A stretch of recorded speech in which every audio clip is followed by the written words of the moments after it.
தமிழன் பிரசன்னா ஒரு கார்ப்பரேட் பாணியில் திமுகவுடைய ஐடி விங் செயல்படுது.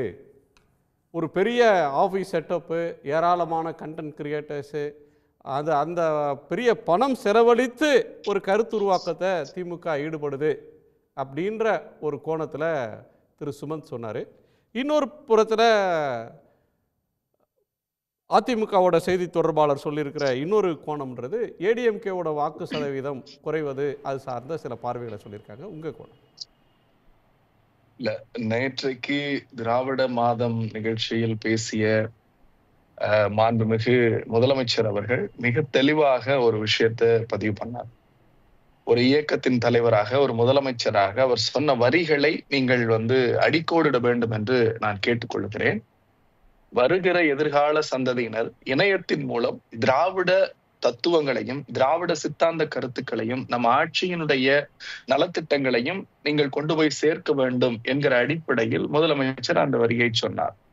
இப்ப சுமந்த் சார் சொல்றாரு, திமுகவுக்கு செட்டப் இருக்கு, அதிமுகவுக்கு அந்த மாதிரியான செட்டப் இல்லை அப்படின்னு. நான் ஒரு விஷயத்த உங்களுக்கு நினைவுபடுத்த விரும்புகிறேன். மரியாதைக்குரிய சுனில் அவர்கள் தலைமையில் இன்றைக்கு ஐடி விங்கை அதிமுகவின் சார்பாக ராஜ்பிரியனாக இருக்கட்டும் அல்லது சி.டி. நிர்மல்குமாராக இருக்கட்டும், இன்னும் ஏனைய முக்கியமான அந்த கட்சியினுடைய மாநில நிர்வாகிகள் அதற்கென்று ஒரு அலுவலகம் வைத்து அதை நடத்தி கொண்டிருக்கிறார்கள். எங்கள் இயக்கத்தில் மரியாதைக்கும் மாண்புக்கும் உரிய தொழில்துறை அமைச்சர் சகோதரர் டிஆர்பி ராஜா அவர்கள் தலைமையில் ஒரு இணையத்தில், அதாவது வேறு எந்த கட்சியாலும் செய்ய முடியாத, ஈவன் ஃபேக் நியூஸுக்கு பேர் போன பாஜகவால் கூட செய்ய முடியாத ஒரு கட்டமைப்பை 2 பேர் செஞ்சாங்க எங்க இயக்கத்துல. ஒண்ணு பிடிஆர் பழனிவேல் தியாகராஜன் அவர்களும், அதற்கு அடுத்து சப்சிக்வெண்டா டிஆர்பி ராஜாவும் என்னன்னா, வார்டு ஒன்றிய அளவுக்கு போய் அங்க இருக்கிற இணையதள அணிக்கு பொறுப்பாளர்களை நியமிச்சது. நாங்க கருத்தியல் ரீதியா ஒருத்தரை போய் சேரணும் அப்படிங்கிறப்ப நாங்க தலைமை கொடுக்கிற உத்தரவை BL2க்கு கொண்டு போய் சேர்க்கணும் அப்படின்னா, அந்த களத்துல சேர்ந்துச்சா சேரலையா அப்படிங்கிற டேட்டாவை எடுக்கிறதுக்கான சோர்ஸே நாங்க சிஸ்டமேட்டிக்கா ரெடி பண்ணி வச்சிருக்கோம். அதனால இது இங்க யாரும் பெய்டா வேலை பார்க்கல, யாரும் பணம் கொடுத்து வேலை பார்க்கல.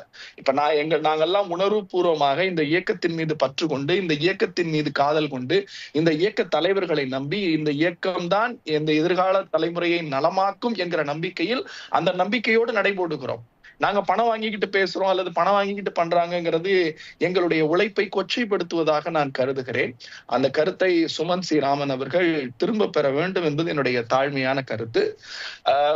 அக்கா சிவசங்கரி அவர்களுக்கு உண்டான கருத்தை அவர்கள் சொன்னார்கள். அதுல எனக்கு முடிச்சிடறேன், எனக்கு ஒண்ணு கருத்து இல்ல.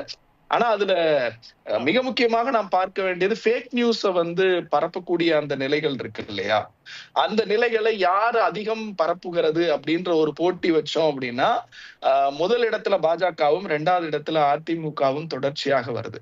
நான் இன்னும் குறிப்பா அக்காவுக்கு சொல்றேன், ராஜ்பிரியனை கடந்து நீங்க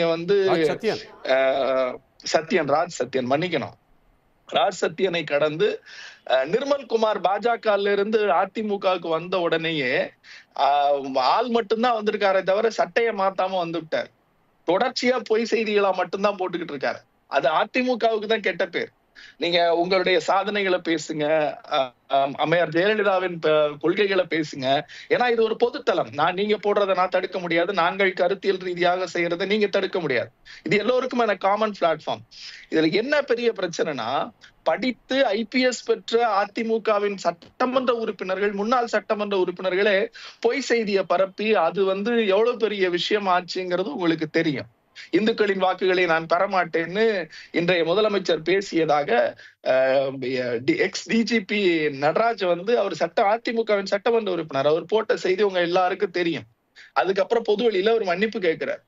அதை போலவே தொடர்ச்சியாக கோயம்புத்தூர்ல பாத்தீங்கன்னா பிரவீன் ஒரு தம்பி, அதிமுகவினுடைய ஒரு தம்பி, அவர் நல்ல பேர் வாங்கணும்னா கருத்தியல் ரீதியா பேசட்டும், கொண்டு வரட்டும், தலைமைக்கு விசுவாசமா இருக்கட்டும். ஆனா பொய் செய்திகளை தலைமையிட்ட நல்ல பேர் வாங்கணுங்கிறதுக்காக ஒரு பாட்டியை கொண்டு போய் நிப்பாட்டி அசிங்கமா கண்டக்டரை பேசி, முதலமைச்சரை பேசி, அதுக்கப்புறம் கூப்பிட்டு விசாரிச்சா அது ஒரு செட்டிங் நாடகம் அப்படிங்கிற ஒரு செய்தி வந்துச்சு.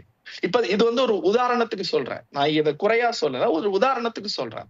அப்ப அந்த தன்மையின் அடிப்படையில ஒரு இணையத்துல சார் இன்னைக்கு யாரும் எதையும் மறைக்க முடியாதுங்க. நீங்க யாரு நீங்க இப்ப நான் ஒரு செய்தி பேசுறேன் அப்படின்னா அடுத்த நொடியில அடுத்த தலைமுறை வந்து கையில இருக்கிற ஐபோன் ஆண்ட்ராய்டு போன்லயோ ஒட்டுமொத்தமா எடுத்துடுறாங்க.